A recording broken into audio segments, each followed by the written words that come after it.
저는 처음 대학교 4학년 때 중고등부 교육전도사로 사역을 시작했는데요. 그때부터 오늘에 이르기까지 많은 성도님들과 또 중등부 아이들과 귀한 만남의 축복과 은혜가 있었습니다.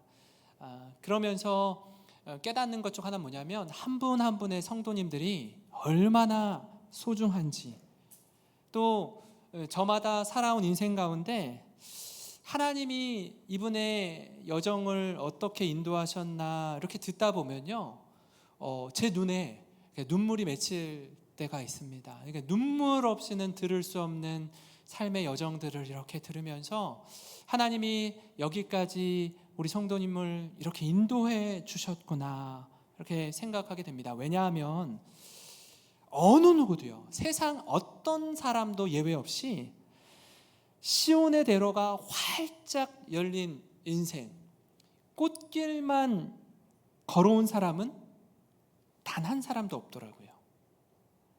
그렇게 승승장구하며 살다가도 자신이나 가족의 건강으로 인해서 아주 큰 아픔을 겪기도 하고요, 또 경제적인 어려움으로 힘든 시간을 지나기도 합니다. 어떤 분은요, 평생 이렇게 헌신하고 힘을 다해서 다닌 직장에서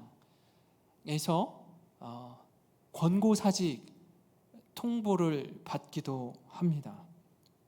사실 이 자리에 계신 우리 성도님들 가운데 낙심과 좌절과 절망 가운데 계신 분이 있는 줄 압니다.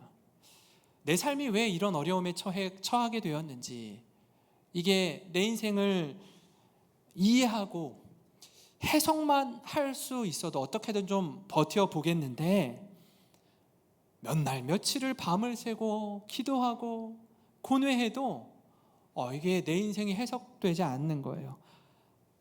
도통 받아들여지지 않는 겁니다. 이해도 안 되고요, 용납도 안 되는 겁니다. 어느 누구의 위로도 위로로 다가오지 않아요. 나를 위해서 정말 기도하면서 조심스럽게 다가와 해주는 조언 역시 들리지가 않습니다. 어떤 경우는 이럴 때도 있어요. 정말 나를 사랑해서 해주는 위로와 조언인데 그것조차도 내겐 상처로 느껴질 때도 있습니다. 성도 여러분, 이런 고통과 절망 가운데 한 가지 꼭 기억할 게 있어요.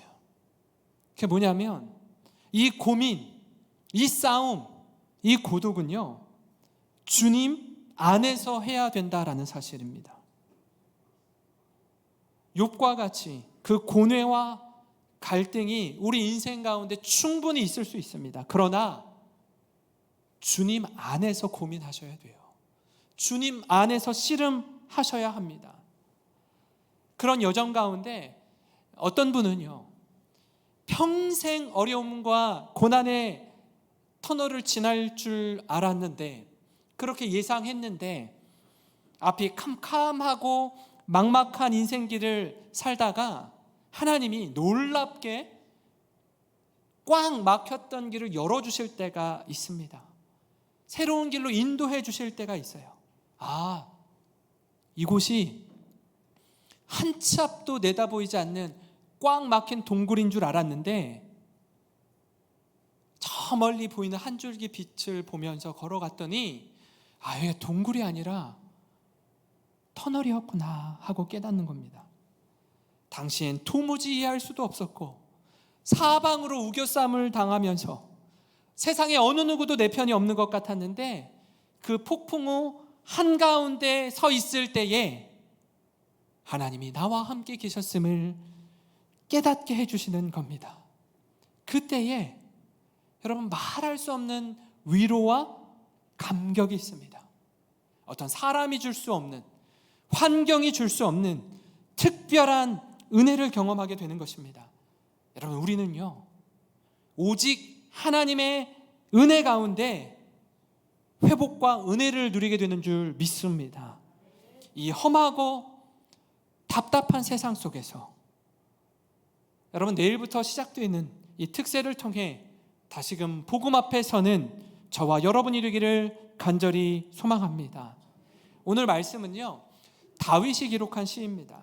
근데 이 시의 구성을 6절밖에 안 되는 아주 짧은 시인데, 이 시의 구성을 살펴보면 이렇습니다. 1절과 2절은요 이렇게 말해요. 하나님, 어느 때까지입니까? 언제까지 기다려야 합니까? 라는 간절함이 묻어 있습니다. 3절과 4절을 보면요, 하나님, 저를 좀 생각해 주십시오. 저 지금 너무 힘든 가운데 있습니다 라는 부르짖음이 있어요. 그리고 마지막 5절과 6절은 그럼에도 불구하고 저는 오직 주의 사랑을 의지합니다, 주님을 찬송합니다 라는 고백으로 끝을 맺습니다. 여러분, 다윗의 시를 통해서 그가 얼마나 파란만장한 인생을 살았는지 엿볼 수 있고요. 우리가 아는 다윗, 그 사무엘을 통해서 이렇게 깨닫게 해주지 않습니까? 저는 이 다윗은 내 마음에 합한 사람이다 라고까지 들었던 다윗마저도 그 인생에 말할 수 없는 번민과 고뇌가 있었고, 얼마나 하나님 앞에서 씨름했는지 모릅니다. 또한 자신의 문제를 하나님 앞에 쏟아놓을 뿐 아니라 이 문제를 어떻게 해결받는지, 그 승리의 열쇠를 오늘 이 시간 함께 나누기 원하는데요. 사랑하는 성도 여러분, 오늘 말씀을 통해서 우리가 기억해야 할 세 가지를 좀 이 시간 나눌 때, 그 첫 번째로 여러분 기억해야 할 것은 뭐냐면, 하나님 앞에 마음을 쏟으라는 거예요. 다윗의 시를 보면 그가 얼마나 힘든 시간을 지나고 있는지 우리가 알 수 있습니다. 억울하고 힘들고 고통스러운 중에 하나님이 일하는 것 같지 않은 거예요. 나의 이 억울함을 풀어주지 않는 것뿐 아니라 아무 일도 하지 않는 하나님, 그 하나님을 경험하는 겁니다. 그래서 이 다윗이 하나님 앞에서 어떻게 기도하고 하나님께 어떻게 부르짖는지 우리가 말씀을 통해 확인할 수 있는데요. 1절과 2절입니다. 여호와여, 어느 때까지니까 나를 영원히 잊으시나이까? 주의 얼굴을 나에게서 어느 때까지 숨기시겠나이까? 나의 영혼이 번민하고 종일토록 마음에 근심하기를 어느 때까지 하오며 내 원수가 나를 치며 자랑하기를 어느 때까지 하리까? 다윗이 볼 때 지금 자신이 처한 상황이 하나님 나를 잊으신 것 같은 거예요. 내 기도하고 부르짖는데 숨어 계시는 하나님처럼 느껴지는 겁니다. 내 영혼이 번민하고 내 원수가 나를 치며 자랑함에도 불구하고 그저 멀리 떨어져서 나를 바라보고만 계신 것 같은 하나님, 그런 하나님을 경험하는 겁니다. 나중에는요, 이런 생각마저 들어요. 도대체 하나님이 살아계시긴 한 걸까? 하나님의 존재 자체에 대해서 의심마저 드는 겁니다. 여러분, 예수 믿는 우리에게 가장 힘든 순간이 이런 시간 아닙니까? 서두에 말씀드린 것처럼 하나님이 살아계시다면 어떻게 내게 이런 일이 일어날 수 있는가? 여러분, 이 말할 수 없는 고민과 갈등이 있는 겁니다. 한번 생각해 볼까요? 이 고민과 갈등이 다윗에게만 있습니까? 저와 여러분에게는 없습니까? 우리에게도 모두 예외 없이 다 있다는 사실입니다. 그때 우리가 할 수 있는 게 도대체 뭐가 있어요? 아무것도 없습니다. 막막하고 괴롭고 너무나 답답합니다. 그 순간 하나님이 길 하나를 열어주시는데요, 그게 뭐냐면 주님 앞에 우리의 마음을, 이 답답함을, 이 억울함을 쏟아놓게 하시는 겁니다. 아무도 없는 예배당에 홀로 앉아서, 누구도 보지 않는 기도실에 홀로 앉아서 여러분 주님과 독대하며 주님 앞에 우리의 마음을 토하는 거예요. 사랑하는 성도 여러분, 곤고한 가운데 계십니까? 힘든 중에 있습니까? 그렇다면 기도의 자리, 골방의 자리, 아무도 없는 텅 빈 예배당에 앉아서 누구도 듣지 않는 저 기도실에 앉아서 기도하시기 바랍니다. 여러분, 그 시간이 우리에게 꼭 필요합니다. 하나님과 독대하는 그 시간 말입니다. 시편 62편 8절에 또 다른 시인이 이렇게 이야기합니다. 백성들아, 시시로 그를 의지하고 그의 앞에 마음을 토하라. 하나님은 우리의 피난처시로다. 여러분, 이 말씀을 붙들고 시시로 그를 의지하고 그의 앞에 나아가 마음을 토하는 우리 성도님 되시기를 바랍니다. 그때 우리 주님께서 다시금 새 힘을 얻게 하시고 새롭게 하는 은혜를 경험하게 될 줄 믿습니다. 사랑하는 성도 여러분, 바벨론 포로로 70년간 살았던 유다 백성들에게 이 회복의 메시지가 선포된 것처럼 여러분, 이 시간 우리도 힘과 용기를 얻기를 원하는데요. 에스겔 11장 19절 20절을 보시면 이렇습니다. 내가 그들에게 한 마음을 주고 그 속에 새 영을 주며 그 몸에서 돌 같은 마음을 제거하고 살처럼 부드러운 마음을 주어 내 율례를 따르며 내 규례를 지켜 행하게 하리니 그들은 내 백성이 되고 나는 그들의 하나님이 되리라. 여러분, 우리를 버리지 않으시고 환난 중에도 일으켜 세우시는 하나님, 그 무엇보다 여러분, 우리의 굳은 마음, 상한 마음을 완전히 새롭게 기경하시는 하나님을 찬양하게 되는 것입니다. 돌 같은 마음을 다 제거해 주시고 부드러운 마음을 주시는 주님, 그 하나님으로 인해 위로를 얻고 새 힘을 얻는 우리 모든 성도 되시길 주님의 이름으로 축원합니다. 여러분, 그런가 하면 두 번째로요, 오늘 말씀을 통해 기억할 것은 눈에 보이는 현상에만 갇히지 말고 영적인 안목을 구하라는 겁니다. 사람은요, 눈에 보이는 것에 민감하게 반응합니다. 이왕이면 좀 더 화려하고 예쁘고 보기 좋은 것에 우리의 마음이 향합니다. 이게 우리의 본능이기도 해요. 그러다 보니까 이 눈에 보이는 화려함에 현혹되어서 사기를 당하는 경우도 있고요, 눈속임에 쉽게 넘어가기도 합니다. 보이는 것이 전부라고 믿기 때문에 현혹되는 겁니다. 그렇게 더 우리의 이런 기도가 필요합니다. 하나님, 눈에 보이는 것이 전부가 아니라 눈에 보이지 않는 그 너머의 것을 볼 수 있도록 주님, 우리의 영적인 눈을 열어 주시옵소서. 그것을 바라보는 영안을 열어 주시옵소서. 여러분, 시편 13편 3절 4절을 보시면요, 여호와 내 하나님이여 나를 생각하사 응답하시고 나의 눈을 밝히소서. 두렵건대 내가 사망의 잠을 잘까 하오며 두렵건대 나의 원수가 이르기를 내가 그를 이겼다 할까 하오며 내가 흔들릴 때에 나의 대적들이 기뻐할까 하나이다. 여러분, 다윗의 기도를 보면요, 그가 얼마나 간절함을 가지고 부르짖는지 모릅니다. 눈을 밝혀달라고 기도하고 있습니다. 왜냐하면 지금 내 눈앞에 펼쳐지는 이 현실이요, 사방으로 우겨쌈을 당한 것 같거든요. 원수들이 보고 비웃는 것 같다고요.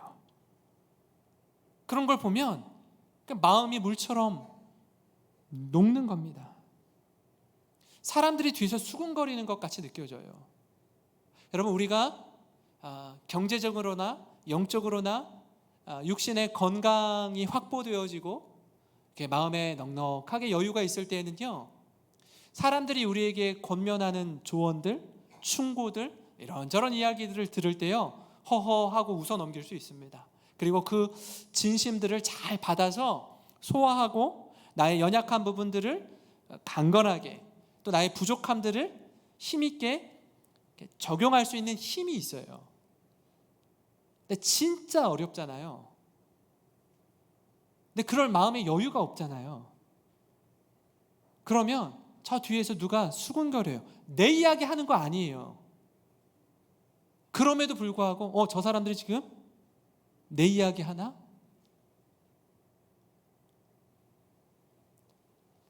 저기 있는 어떤 분이 저를 쳐다보는 게 아니라 다른 걸 쳐다보는데 지금 저 사람이 나를 째려보나?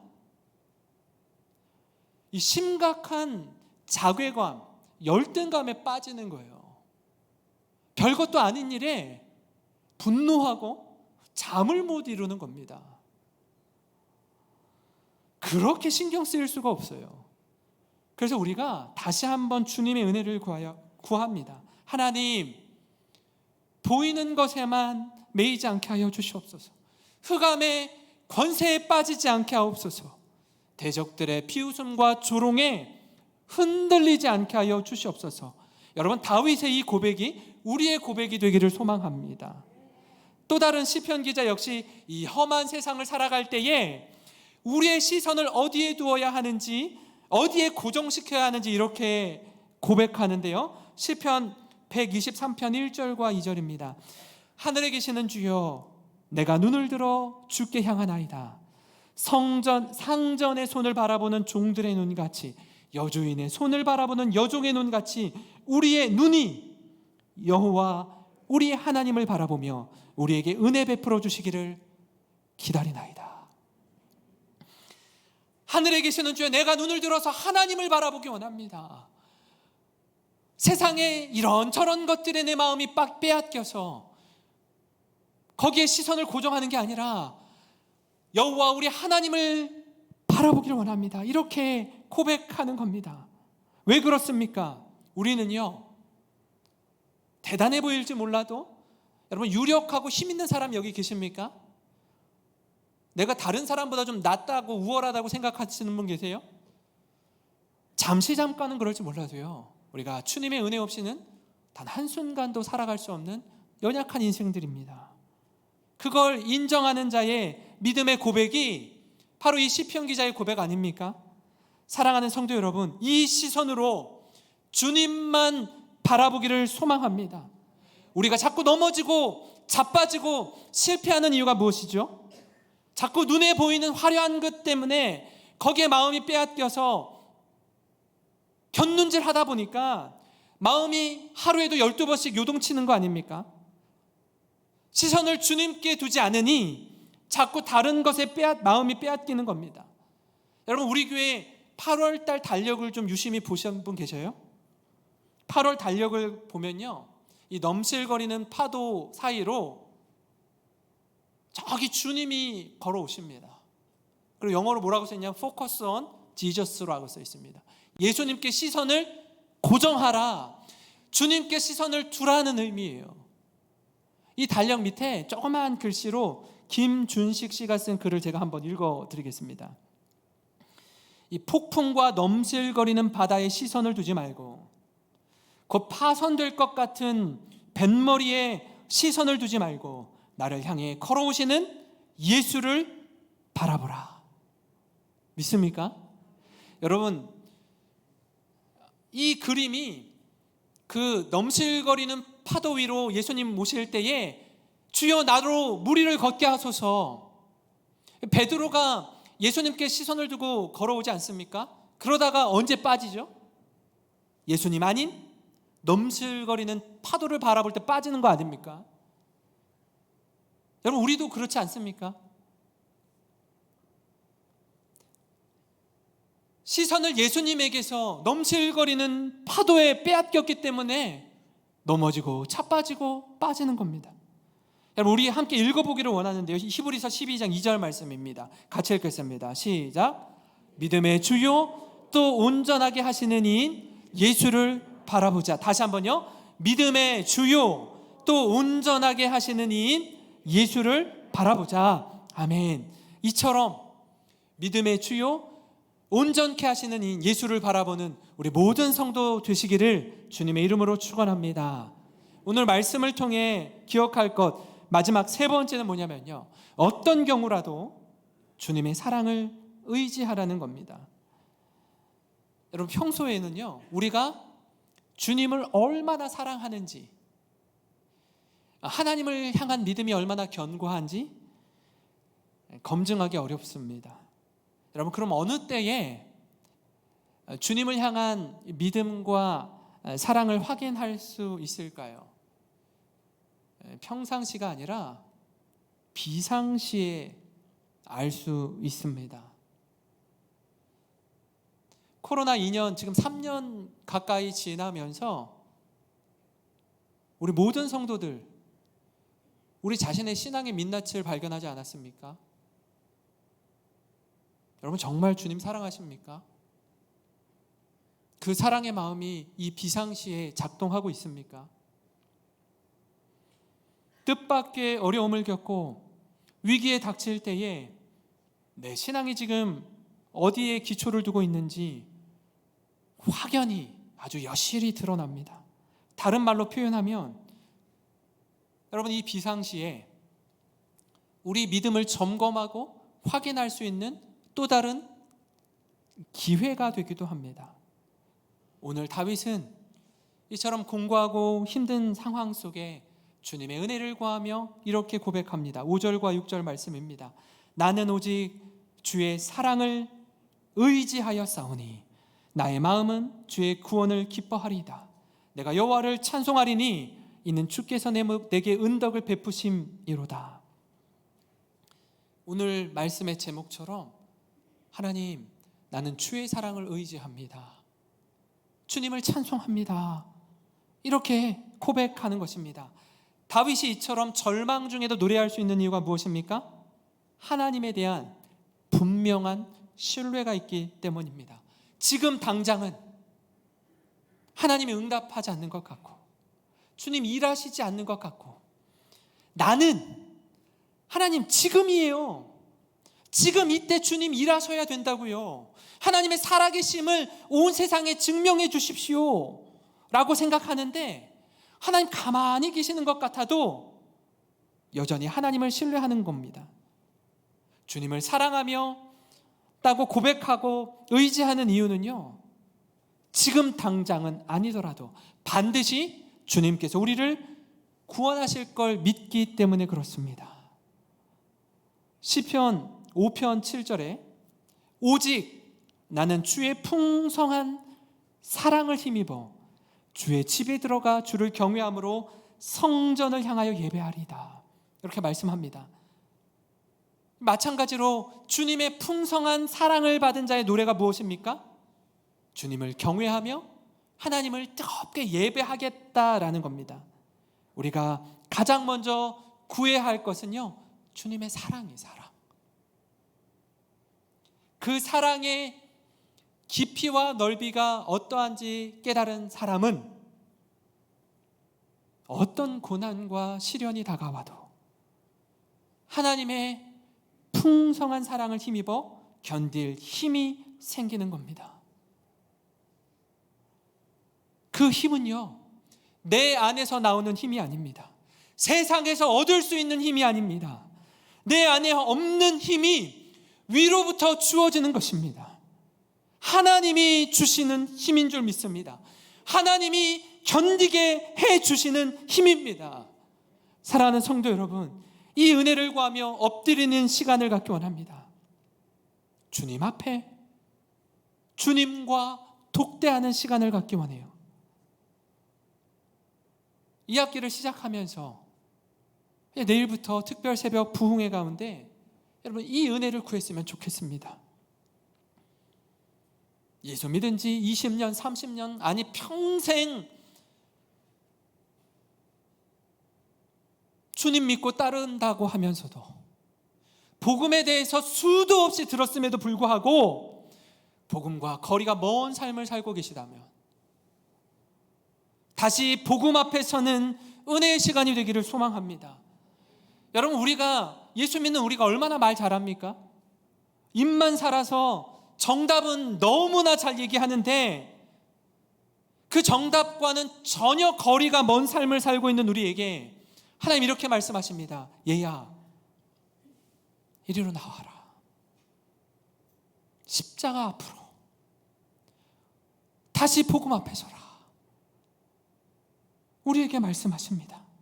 여러분, 그 말씀 앞에 엎드리고 그 말씀의 은혜를 구하며 새롭게 시작하는 이 2학기의 첫 걸음, 첫 시작, 주님의 보좌 앞으로 나와 주님 안에서 위로와 은혜를 누리는 모든 성도 되시기를 주님의 이름으로 축원합니다. 오늘 말씀을 기억하며